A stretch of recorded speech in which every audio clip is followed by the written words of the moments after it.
More than ever, there's lots to do with church ministry and ministry communications in this digital world that we live in. From emails to social media, photography, video editing, communicating to people who may not be in the building anymore is more difficult than ever. So maybe you're feeling kind of alone and overwhelmed. You need a team. Hi, my name is Joanna LaFleur from Word Made Digital, and in this video, we're talking about how to start a communications team at your church.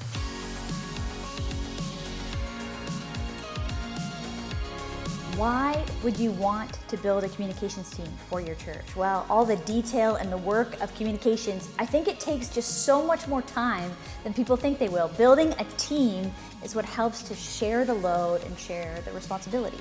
It's going to bring you new expertise and new energy. Plus, of course, my favorite is it's an opportunity to actually disciple more people in your church community. And to me, that's the most important part of everything that we do as church leaders. So thanks so much to the Canadian Centre for Christian Charities for making this tutorial possible. It takes a ton to run a church right now, and there's so many things to consider, like HR and finances and operations and board governance. Well, the Canadian Centre for Christian Charities wants to help you. Their team is actually available to answer your questions and provide a huge library of resources and templates to support these complex operational needs that you have. It's like you've basically added a whole team to your ministry staff, and they're just a phone call or an email away. Membership's super affordable. It's just $270, and it gives you not just a 4Cs membership, but it gives you access to a group health insurance plan and a pension program. So if you're a smaller organization, that might be perfect for you. Check them out, and you can see more of how this can help your ministry. cccc.org, and link in the show notes. Okay, speaking of practical, how do you actually find people to join your communications team? Well, rather than going immediately to posting like a help wanted sign for volunteers, you can begin by just tapping people on the shoulder, or the metaphorical tap on the shoulder. Start with who you know. Think about what they do in their professional jobs or in their hobbies. Does that relate to something that you need on your team? Think about things like amateur photographers and social media fanatics, writers, good talkers, connectors, artists, creative people, organized people. Some people actually find joy, maybe you know them, in finding your mistakes in the weekly bulletin. So, hey, why not have them join your team as an editor and find the mistakes in advance? If people are giving you feedback or criticism about some area of the church, hey, that might actually be an opportunity for them to serve in that area. Also, in this digital world, maybe you want to think about people who've joined into your community in the last year beyond your local town. There might be some people who are remote members of your team and can be remote members of your communications team. So maybe you want to get them and give them like a meaningful way to engage in your community through serving online at a distance. Okay, but now that someone's shown interest, how do you actually know if they're the right kind of a person? They just raised their hand, but don't be afraid to ask them for something like a portfolio or some way to showcase their experience to you and see if they're actually a good fit. Almost like you want their resume beforehand because it's a skill-based role.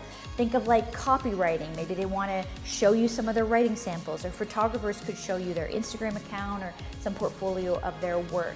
You want to see if what they do is the direction that you're hoping for. But be clear also that it is volunteer, because some people coming forward, they may actually be professionals who are typically paid for what they do. So just be clear with them up front. A lot of people are willing to give their time. It is the church after all, but not if they kind of got tricked or they got confused about what it was. So make sure you're clear up front that this is a volunteer and unpaid opportunity. Think next generation though too. Think about the people in your church who are younger, who might understand these platforms, who might understand how to reach people, the very people in your community you're trying to reach. Engage the younger people in your generation, in your church, in that generation, but also that older generation. You know, some seniors find it difficult to connect to digital comms, and so if they're able to be on the communications team, they might be able to give you a perspective from their more mature and experienced place in life. I also think it's a great thing to do is to start a form, like a Google form, or maybe something, if you have a project management tool like Asana or something similar, to start the process of receiving portfolios. It sets up starting into a meeting with them. Maybe there's a standard form that you set up for anyone who's interested in volunteering, so that you don't have to repeat the same thing over and over. You make it once, you set it up, and then any volunteer who comes through can have an opportunity to fill it out and start connecting with you and get the info they need to be followed up with by you. Maybe you want to follow up with a phone call, or you want to invite them to join your next team meeting or something like that. Okay, leaders, this one is key. It's your job to help them be successful, to get them organized, to move things from in your head and onto paper so that someone else could volunteer on your team because they can follow your processes. Things like brand guidelines, colors, fonts, logos, put them all in one place so that team members can access them. But you also want to think about best practices or standard operating procedures. There's a ton of things that are really inherent and obvious to you that a volunteer just doesn't know unless you tell them about it. So take it off your plate by putting it onto paper so that someone can actually take it and run with it.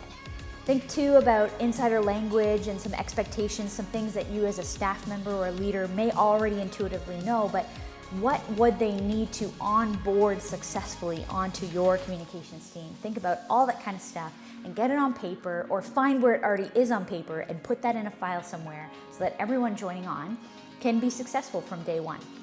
You're trying to multiply yourself, so it definitely takes a little bit of work up front to get organized, but it'll be so worth it. You want to organize your files, maybe somewhere like Asana, a Google Drive, Basecamp, Trello, wherever it is. Just put it in one place, not 5 places, so people know exactly where to go when they're working on a project with you. Just like Jesus did with the disciples as he taught them the way he did, maybe you want to start small on a project, work on something small together, and then from there, if they can handle it, if it goes well, engage them in something bigger. You want to see a quick win together as a team so that they can get excited about being part of it and want to be part of it again in the future. Cast your vision to them, invite them into helping to communicate the best news in the world. If a volunteer actually starts with a great experience because you've been organized, you've given clear instructions, and you've had a quick win from a small project right away, these are team members who are going to be so loyal, go above and beyond, and stay with you for a long time. If you've even been able to find like one person to join your team, now it's a team. So you want to book your first meeting. This next video, if you want to click the link below, check the show notes, I want to show you more tutorials about how to run a communications team meeting, even if that team is just you and one other person. Thanks for watching Word Made Digital tutorials. This one's brought to you by the Canadian Centre for Christian Charities. Visit cccc.org for more info. You could check out the links in our show notes for more great training content and content from 4Cs.